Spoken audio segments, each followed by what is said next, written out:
Ladies and gentlemen, good evening.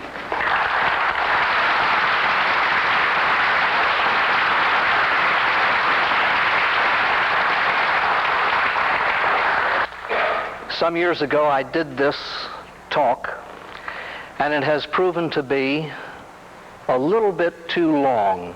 It's an hour and 6 minutes, hence the title of tonight's Chalk Talk.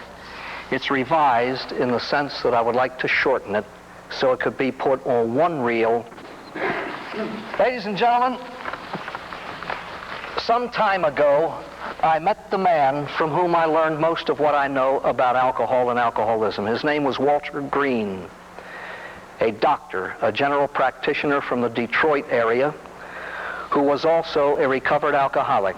When he got well, he went back to the top of his profession, but he went back with this difference.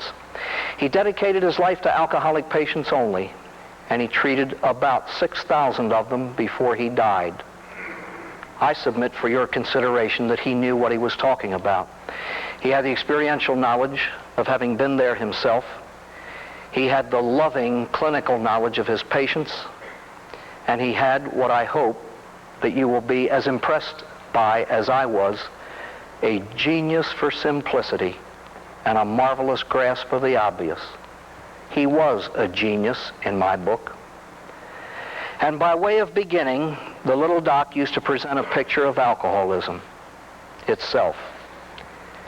Alcoholism is one of the oldest diseases known. It's one of the most complex. We do not know what causes it. We know what causes drinking. We don't know what causes compulsive or alcoholic drinking. It's one of the most complete. It affects every single facet of the human being, body, mind, emotion, and soul. It is the most destructive. Most alcoholics die. And the disease affects seriously those who live with it. Paradoxically enough, it's the one about which we know the least. It's the one about which we know the least. Since most mistakes in judgment in this field result in tragedy, it only makes sense that what can be known should be known. And there is no field on earth in which there are more half-truths and myths and fallacies. One of the greatest myths is, let's send him to a doctor to find out why he drinks. And we believe that if a person knows why he drinks, the drinking problem will disappear. A knowledge of causes doesn't dissipate a problem, ladies and gentlemen. Proper therapy does. You may know why your tooth aches, but it'll still ache until you see a dentist. Alcoholism. There are a few things that we can know about it, what it is and what it does, based on a knowledge of alcohol, what it is and what it does. And that's where we will begin. There are reasons why people drink, and they're simple. But let's look at the reasons why people drink all of the things they drink. The first thing that touches human lips is water. Why do we drink it? We have to. It slakes thirst. The second is milk. And it is drunk for the simplest reason of all. We have to drink it, the maintenance of health. These two beverages are necessary. They're natural. But the human animal drinks a whole lot of other beverages, and he drinks them for different reasons. Usually when we're very young, we're introduced to something sweet, soda, soft drink, hot chocolate. And the reason is there's a preference for sweetness in the taste buds of the young. Try it, you'll like it. It is drunk to please a desire rather than fulfill a need. All right. Now we come to coffee. This is the first beverage that contains a drug. It is different from these other three. We have to learn to drink coffee. It's a learned process. You acquire a taste for it. And you have to acquire a taste for it because it's not good and it doesn't taste good. Why do we drink it? 3 reasons, each of which is very simple. Number 1 is curiosity. Custom dictates its use. Well, there's a social aspect to the drinking of coffee. It's called conviviality. And this can hardly be defined, but it is there. Gosh, Mom, did you see him talking all the while he was writing that big, long word? Nothing to it, folks. Conviviality. You are not thirsty. A sip of water takes care of your thirst, but it happens to be the coffee break. Everybody's having one, you have one too. There is a social aspect to the drinking of coffee. Now, please, we come to alcohol. the drinking of which is also learned. Some learn a little quicker than others. Some drink it all their lives and never learn to like it. That's neither here nor there. Alcohol has been drunk for centuries. Why? Ladies and gentlemen, the reasons are many, but they're terribly simple. Number one is curiosity. Alcohol is a big people drink. Even legally, we're forbidden to drink until we reach a certain age. And so there's a whole lot of curiosity about it. And somewhere along the line, you take a little whiskey, you cut it with water, put a little sugar in it to make it sweet, put a little garbage in it to give it a little color, take a sip, you're doing just what the big people do. It's customary to drink alcohol at births, deaths, weddings, wakes, celebrations, graduations, anniversaries, feast days, fast days, holy days, holidays, Sundays, Mondays, Tuesdays, Wednesdays. Conviviality, it produces a whole lot more conviviality than coffee. It's called the social lubricant. Some people are easy to take when you oil them. Escape. Here's where the professional gets paranoid. He's drinking to escape. Ladies and gentlemen, to seek to escape the unpleasant by substituting the pleasant for it is the most natural thing on earth. Mankind's been doing it since the day he arrived here. When it gets cold, you put on a coat. You got a headache, you take an aspirin. It rains, you come in. Alcohol provides escape from certain other unpleasantries. Husbands, wives, kids, jobs, pain. It used to be taken to alleviate pain, but today we have a whole lot of better painkillers, so this is no longer a valid reason for drinking. I used to say if somebody shows up drunk at 8:30 in the morning, you ask him why, and he looks at you and says, receding gums. That ain't too good a reason. Here, ladies and gentlemen, is the main reason why everybody drinks beverage alcohol. One word: euphoria. You drink alcohol because it gives you a sense of well-being. Quite bluntly, you drink booze because it makes you feel good. And Lord, we've filled libraries with a whole lot of garbage trying to explain why people drink. My friends, it explains why you pay $2.50 for 3 ounces of martini instead of buying 8 bottles of root beer for the same price. 3 ounces versus what, 48, 72, 112 ounces? Doesn't make sense. Except one little old martini does what all the root beer in the world can't do. Makes you feel good. That's why we drink it. That's why we... Now, why do you want to feel good? Now you can fill psychiatric libraries. What is this magic elixir that makes people feel good that has caused them to drink it despite the bad taste for centuries? Basically and bluntly, alcohol is a chemical composed of carbon, oxygen, and hydrogen, C2H5OH. That's no indication of my vast knowledge of chemistry. I know about as much as you do. H2O is water. I've come to learn that K9P emanates from the south end of a dog, and that's about all the chemistry I know. But the reason this is put up here is just to show what it's made of. Alcohol is digested, oxidized, burned up by the liver, and it does so at the rate of 3/4 of an ounce an hour. And ladies and gentlemen, you can neither accelerate nor decelerate that process. So there's no such thing as a hangover cure. The only thing you get when you give black coffee to a drunk is a wide-awake drunk. Alcohol is a solvent, an irritant. It's been called a stimulant. It's an antiseptic and an anesthetic. Now, please, it is a solvent. It's a good one. It's been known to remove lots of things. Stains from tables, stomachs, paychecks, bankrolls, careers, jobs, families, marriages, and lives. It's the best solvent on earth. It's an irritant. Cut yourself, spill a little alcohol on the cut, you will rise again. It is not a stimulant, but we believe it to be so because of the wacky things people do when they drink it. We'll see that later. It's an antiseptic. A nurse will purify your arm with a little rubbing alcohol before she gives you a needle. And for centuries, the only anesthetic that we had. Basically, in its drinkable form, alcohol is a sedative drug. Alcoholism is addiction to that drug. My friends, that's this whole talk in one sentence. Alcohol is a drug, alcoholism is addiction to it. What is addiction? It is a phenomenon characterized by two things. Number one is compulsive use. Quite bluntly, the alcoholic, along with all other addicts, uses the way he uses because he can't not use that way. Alcoholism has nothing to do with willpower. If alcoholism were a question of willpower, there wouldn't be any alcoholics. Number two, progression. And this is the weird phenomenon that I will simply state, and then we will comment about it later, because there's no such thing as proof or explanation or anything else. We'll simply comment on it. What does progression mean? It means, again, in spite of so-called scientific research and experimentation, once contracted, it lasts until death. And it gets worse until death. As I said, we'll just comment on that later. Right now, let's go back to sedative. That is a statement. How do we prove it? Dr. Green shows the sedative properties of alcohol by comparing its action with that of another accepted anesthetic drug, ether.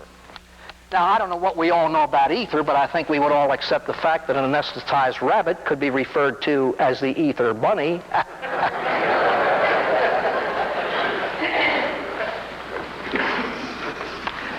I apologize for that and will not do it again. Ether is an anesthetic that acts on the brain and puts it to sleep by interfering with its oxygen supply. The brain is an organ composed of parts that control functions. The outermost part of the brain is the seat of reason, judgment, intellect. Beneath that is your emotions, your imagination, your memory. Deeper still, the motor activity, the movement of arms and legs, your sense coordination. And then some refinements of that, the semi-voluntary and involuntary actions. Semi-voluntary, the blinking of your eyes. At times you can control it, and at times you don't. A gust of wind, you blink. The purely involuntary functions would be the action of your stomach and your intestines in their work of digestion, the digestion of food. The innermost, smallest, most protected part of the brain houses those functions that are absolutely essential to life. The Latin word for life, as you know, is vita.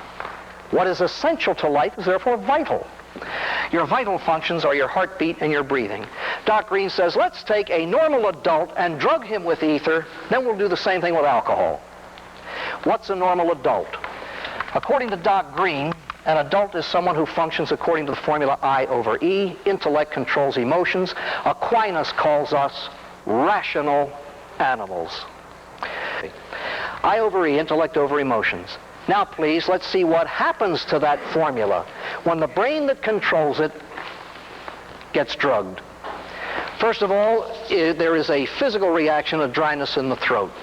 Ether is highly absorbent of moisture, and it dries out the mucous membranes of the throat. If you've ever undergone surgery by ether, you've noticed after 1 or 2 inhalations, you get that very vague sensation of suffocating. You want to rip the mask off and gulp fresh air.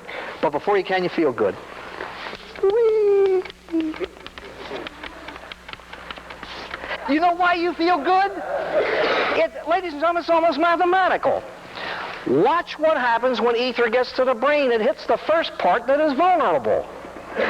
Intellect. Reason goes out the window. Watch the formula. It's I over E except after D. Add the drug. Knock out reason. Liberate the emotions. You have a reversal of the formula and enter an excitement stage. Quite bluntly, you feel good because ether just put to sleep what would make you feel bad. Reason. You see, the problem is still there. You're going to be operated on, but it doesn't bother you. The excitement stage. When the emotions come out, this is important. When the emotions come out, they come out drug affected. You see, that's the next part of the brain that gets hit. You are not watching emotional behavior here. You are watching drugged emotional behavior. Supposing, for example, you walk into an operating room and there's your mother and she's babbling. Let's stop the anesthetic here. Here's your mother babbling. How many of you would say, good heavens, she needs a psychiatrist? Does that make sense? Just bear that in mind for 1 minute. You may or may not feel sick. The next part of the brain that gets hit is what controls your motor activity. Watch, please. You're not in your right mind. You're not in your right emotions. You're not in your right body. You're in an excitement stage with the danger of sickness. These are dangerous. They shoot you right through them. That, ladies and gentlemen, is why that sheet is wrapped rather tightly around you. That's why they're standing there, and that's why they zoom you right through this. When the semi-voluntary functions go, you're unconscious. They don't call it simple unconsciousness. They call it pre-anesthesia. It means you're out, but you can't yet be operated on. You would hurt. When the involuntary functions go, you're anesthetized. Anesthesia is a comatose state, leaving you with your vital functions, and that's it. And ladies and gentlemen, when they go, you do. Death is the next step.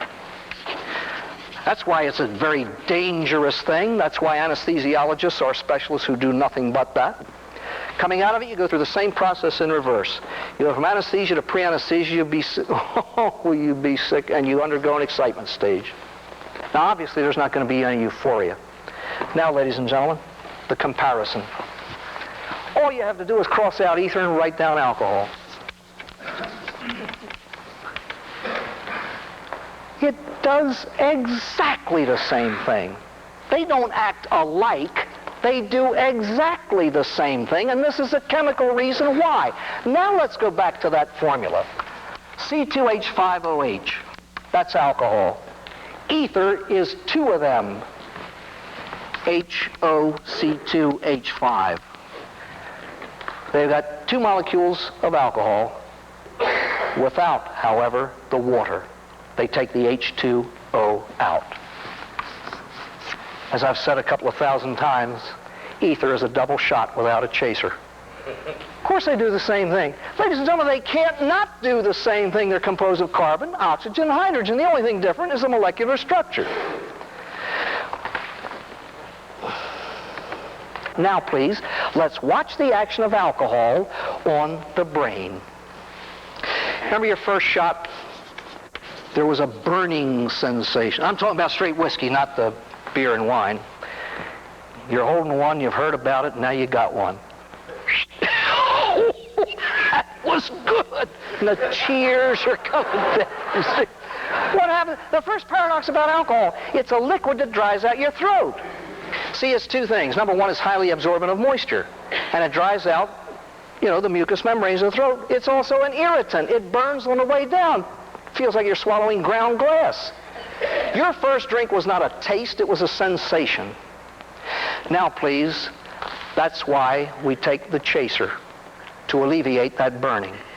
Now you begin to feel euphoria, because this is what happens.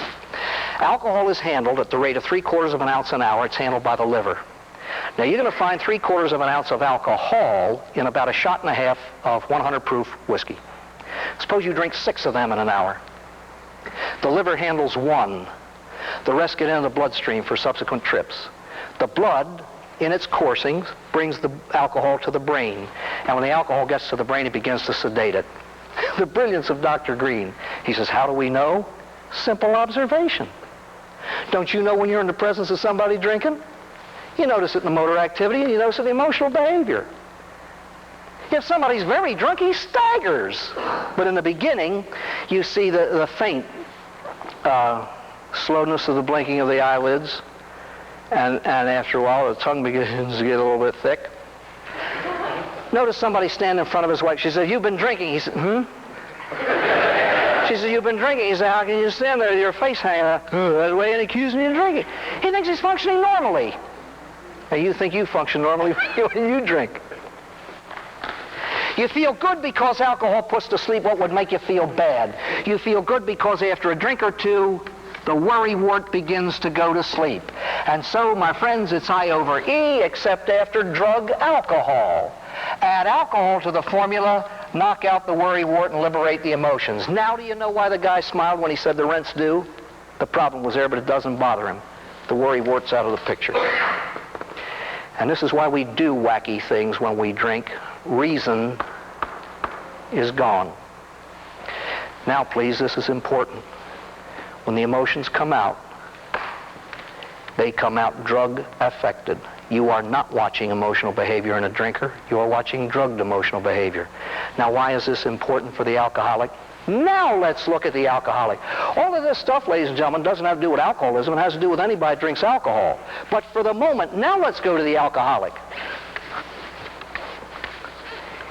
He lives that way. He lives that way because he's been drugging his brain with too much too often for 18 years. And we look at him and we see the wacky behavior. Good heavens, he was told if he came in drinking, he'd be fired, and he came in drunk. So we sent him to a psychiatrist because he's acting crazy. Ladies and gentlemen, these are Dr. Green's findings about alcoholics. In the initial stages of recovery, psychiatric treatment is contraindicated. He needs to be gotten sober first. Now let's go back to your mother on the operating table. I'm just going to ask you one simple question. How would you know if your mother needed psychiatric or professional care for her emotional problems? Wouldn't you say, get the ether out of her first so you can evaluate her? That's all we do with alcoholics. Get them sober first. Do some alcoholics need professional help after they get sober? Yes. Doc Green, you say if you were nuts before you started to drink, you'll be wackier after you quit. Certainly you'll need help. But guess what he found out? The percentage of alcoholics who needs help is exactly the same as the percentage of the non-alcoholic population. Which proves that even though there are psychological beginnings to drinking, those causes have nothing to do with the alcoholism. Alcoholism is biochemical. These things are way in the background. Quite bluntly, ladies and gentlemen, most professionals put the cart before the horse. All these so-called causes are nothing but the results. The guy's acting like a fruitcake because he's been drugged for 18 years. All I'm saying is this. In the initial stages, you don't use that sort of therapy. You get the alcoholic sober first. Then you give him what he needs. The excitement stage manifests itself in many, many different ways. Whatever you are in your emotional makeup will come out drugged, exaggerated. Now, what kind of a drinker or drunk are you? There are 4 basic types and hundreds of variations on the theme. There's the jocose type, the bellicose type, the lachrymose type. They're big old Latin and Greek words, but I'm sure you can all figure this one out, the amorose type. The good-natured slob, he's very shy, but after 6 drinks, he's standing on a piano telling jokes. Whee! The bellicose type is usually a little guy about 4'2". He weighs 98 pounds, and he's afraid of the dark, but get him drunk, he'll take on the whole world. You dirty rat. In treatment, you can spot these guys right off the bat, the new men with the new teeth. Then there's the lachrymose or crying drunk. We won't even go into him. I used to spend 20 minutes on that, but you've all met a crying drunk. And then there's the lover. Ladies and gentlemen, even Shakespeare has in one of his plays the fact of alcohol being a sexual suppressant. Alcohol is a drug. It reduces sexual potency. It doesn't stimulate. What it actually does is paradoxical. It knocks out control over what's already there. But in the alcoholic family, the sexual problems are unbelievable. The promise and the performance are usually 2 different things, and Shakespeare said that. Comes home with blood in his eye and passes out at the head of the stairs. Or if he stays awake long enough to get into bed, she usually has to go to bed with a drunken pig. And the problems over the years are unbelievable. You may or may not get sick, and if you drink enough, you will pass out. This is not blackout, it's passing out, unconsciousness. Now, ladies and gentlemen, the paradoxes of alcohol. It's a liquid that dries out your throat. It's a sedative that seems to stimulate because you enter an excitement stage. And it's an anesthetic that even though it can, it does not anesthetize. It's a liquid. And once you drink enough to pass out, you can't pick up the glass to swallow anymore. Theoretically, you could drink enough in the beginning to slam you down there, but it's also liable to slam you down here. And if, of course, you sedate the vital functions, the result is obvious, death. Alcohol does and can kill. However, coming out from under the influence of alcohol, you go through the same process in reverse as you did going in. You go from anesthesia to pre-anesthesia, you'll be sick, and you undergo an excitement stage.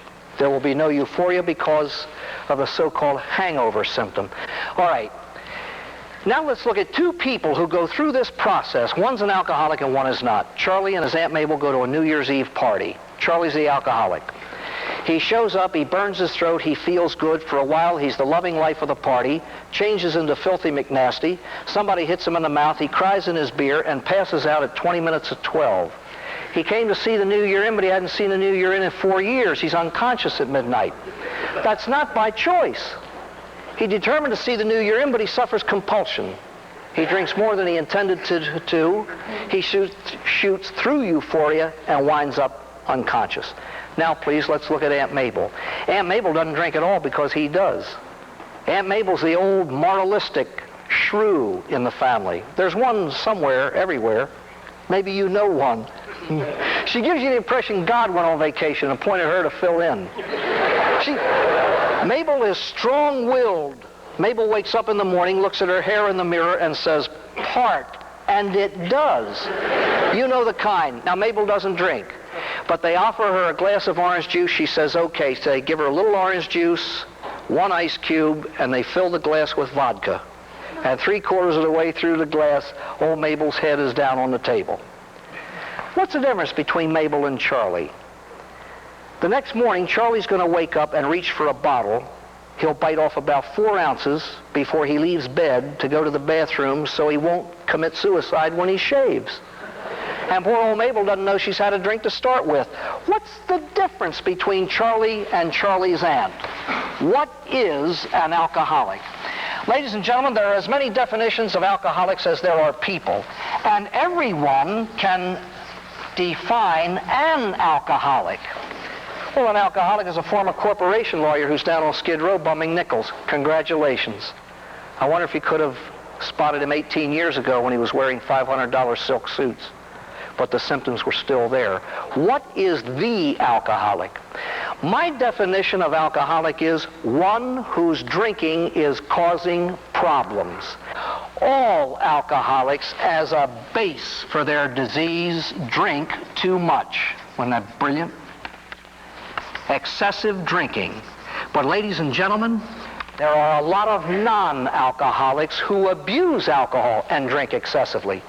The difference is that the alcoholic usually does. He has an excessive drinking pattern. Now, please, what is excessive? How much is too much? That amount is excessive, which causes trouble. That's too much. Now, like what trouble? The following list of things are the results of excessive drinking and are therefore the symptoms of alcoholism. Number 1, the blackout. By definition, a blackout is present inability to recall something done recently under the influence. You can remember graduating from grammar school and can't remember driving the car home last night. That's a blackout. A normal drinker would be frightened to death of such a thing. Alcoholics do this all the time. Number 2, gulping and sneaking drinks. Hey, by the way, ladies and gentlemen, if you want a thumbnail little old question to diagnose alcoholism, one question. Do normal drinkers do this? If your answer is no, you're talking about abnormalcy. If any of you men were to go home tonight and see your wife sneak out of the dining room, go into the bathroom, open the toilet tank, pull out a bottle of milk and drink 3 shots, you'd have her committed in 2 minutes. Normal people don't do that. And yet we watch alcoholics drink that way and think it's kind of ordinary. Have you ever embarrassed someone sneaking a drink? You walk in the kitchen, he's got a great big hooker, it's going, "Hi, Henry." "Hi, how are you?" He doesn't know what to do with it. It weighs a ton. Ladies and gentlemen, normal people don't get embarrassed taking a drink. Loss of control. This is the biggie. It indicates compulsion. It indicates compulsion. Have you ever drunk more than you determined you were going to drink? That's loss of control. And if your answer is yes, more than once, you'd better look at your drinking. Now, however, when somebody asks us about that, the old alcoholic has an alibi system to choke a horse. You know what an alibi is? It's an unreasonable reason for doing something. What'd you get drunk last Thursday for? It rained. How about Saturday? It didn't. How about last Sunday? The Colts won. How about the week before? They lost. It's the dog's birthday. Every alcoholic has a 900-year-old dog. He has a birthday every 3 weeks. The eye-opener. The eye-opener is the need of a drink after a period of deprivation, which is usually after sleep, so the eye-opener usually occurs in the morning. But did you notice I didn't call it the morning drink? The alcoholic, in order to alibi his way out of things, will stay away from a drink until noon. He'll shake to pieces. So he can say, well, I didn't drink till noon. He also didn't get up till noon, but he doesn't look at that. Drinking alone. The alcoholic drinks alone to hide the frequency and the amount. I don't want you to know I drink as much as I do, as often as I do, so I drink where you can't see me.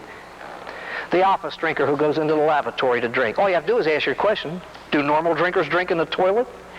Usually not. Change the pattern. I've got to do something about my drinking, so he switches. He changes the pattern. He switches from bourbon to rye. From rye to vodka. From vodka to beer. It is always from one alcoholic beverage to another. And then this one that has killed people. Why don't you just drink beer? Beer never hurt anybody. Ladies and gentlemen, the addiction is to alcohol, not the clothing it wears. You know the difference between a beer alcoholic and a whiskey alcoholic? The amount of alcohol you find in a 12-ounce bottle of beer is exactly what you find in a 1-ounce shot of whiskey. The difference is obvious. You got to drink more beer to get it. You got to go to the bathroom more often, and it ain't worth it. You tell about a fellow ordered a bottle of beer in a bar, and went to the bathroom, dumped it down to John. Somebody asked him what was wrong, if he had lost his mind. He said, no, he's just tired of being the middleman. Antisocial behavior. Just listen to this line, see if you've ever heard it, see if you've ever used it. He's a wonderful fellow. When he's sober. Antisocial behavior is characteristic of the alcoholic. Okay? Antisocial behavior has results. Loss of friends, jobs, and families. An alcoholic is one whose drinking causes problems. And the family usually suffers. The friends disappear from the whole family because to take the family, you got to take him. And when he comes, there's always a fight, so don't invite them. Jobs. I do my job better drinking than any 5 men sober, and the only thing you can say to a man like that is keep drinking. And families. Ladies and gentlemen, I've said this 1,000 times too. The effect on families is unbelievable. School begins very shortly. And every noon, bells will ring in schools just like this one, and the kids will go down to the cafeteria to eat lunch. And at any given table, there's one kid with his face down in the soup saying nothing while they're all talking about what happened last night. Some game, some show, whatever. He's saying nothing. Guess what happened in his home last night? He lay in bed shaking, listening to his father calling his mother a goddamn whore in the middle of a drunken rage, and he's been raised on this. Now, who's he share this with? Not a soul. He just keeps it in and gets sicker.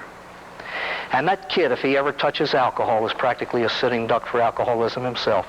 Ladies and gentlemen, I'll just mention that because it demands hours of talking for itself. Now, please, doctors and hospitals. The alcohol is beginning to butcher the body now. And so it's in and out of hospitals. And he still is blind. He can't see what his 3-year-old can see. It's nerves. It's the stomach. It's anything but the drinking. You know how we've treated alcoholics? The professional goes after what he thinks are the causes of alcoholism, and they're not. They're the cause of his drinking. Inferiority complex, fear of authority, death in the family, shyness, whatever. The social worker goes after the effects. You know, feed the family, clothe the family, get him another job. Meanwhile, he's drinking himself to death. 2 men 40 years ago finally came along and said, let's stop the drinking. Now he's scared. The doctor says, you have cirrhosis, drink again and you'll die. So he stays sober for 14 years. And then he drinks again. Now, friends, we're going to discuss this little old thing right here, progression. Alcoholism progresses whether you drink or not. And after 14 years of sobriety, the alcoholic picks up a drink, and a week later he finds himself on a binge and a bender, and he wonders what hit him. No one can explain that. It is a simple truth. The only answer to alcoholism is total, complete abstinence. And that's why all these programs of research trying to make alcoholics drink again is going to kill them. I'm a man. I can handle a beer. I have 14 years of sobriety, so he does. He handles a beer. And the next day he handles a beer. And the next day he handles a beer. But 3 days later he handles 4 beers. And 2 days later he's handling 6 shots. And a week later, 4 quarts handles him. At the punch bowl's brink, let the thirsty think what they say in Japan. First the man takes a drink, then the drink takes a drink, then the drink takes the man.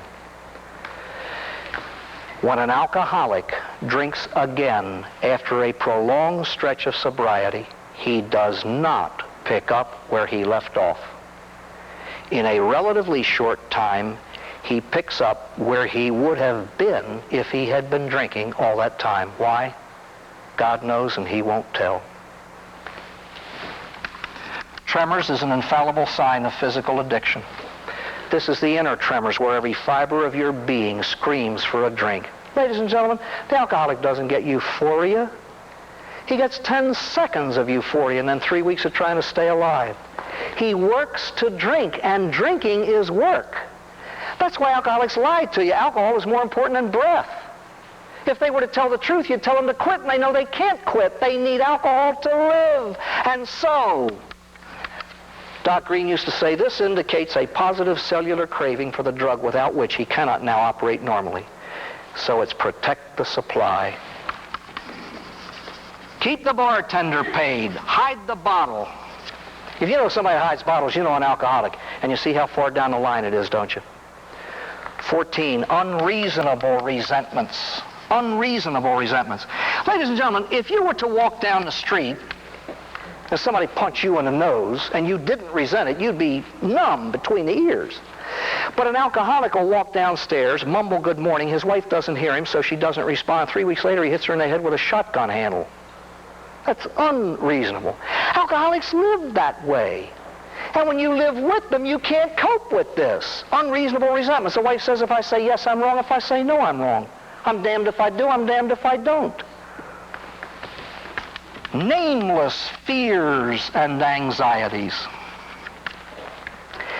This disease teaches its victims one single thing. It's the only thing alcoholics learn from their illness. That's how to be scared to death. Ladies and gentlemen, they're afraid to live and they're afraid to die. They're just afraid. Till you come to the end of the line, the collapse of the alibi system. You know what that means?